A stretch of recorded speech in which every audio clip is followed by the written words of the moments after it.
Hi all இன்னைக்கு ரொம்பவே ரிச்சான டேஸ்ட் கொடுக்குற சிம்பிள் பாயசம் எப்படி பண்ணுறதுன்னு பார்க்கலாம். அதுக்கு ஒரு பாத்திரத்தில் கொஞ்சமாக நெய் ஊற்றிக்கோங்க.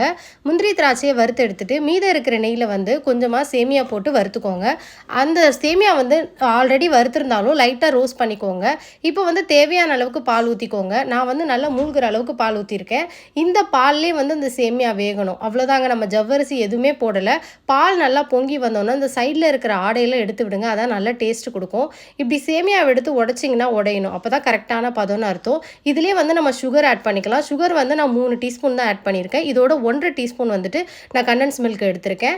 அதுதான் நமக்கு நல்ல டேஸ்ட் கொடுக்கும். ஸோ கண்டிப்பாக இதை சேருங்க. இது நல்லா கலக்கி விட்டுட்டு ஒரு 5 மினிட்ஸ் கொதிச்சா போதும். அவ்வளோதாங்க. வறுத்து வச்சிருக்க முந்திரி திராட்சை போட்டு கொஞ்சமாக ஏலக்காய் தட்டி போட்டுக்கோங்க. அவ்வளோதான், சூப்பரான பாயசம் ரெடி ஆயிடுச்சு. நம்மக்கிட்ட சேமியா இருந்தால் போதும், ஈஸியாக அந்த பாயசத்தை ரெடி பண்ணிடலாம். அவ்வளோ டேஸ்டியாக இருக்கும். ட்ரை பண்ணி பார்த்துட்டு எப்படி இருக்குன்னு சொல்லுங்கள். வீடியோ பிடிச்சிருந்தா லைக் பண்ணுங்கள் அண்ட் சப்ஸ்கிரைப் பண்ணிக்கோங்க.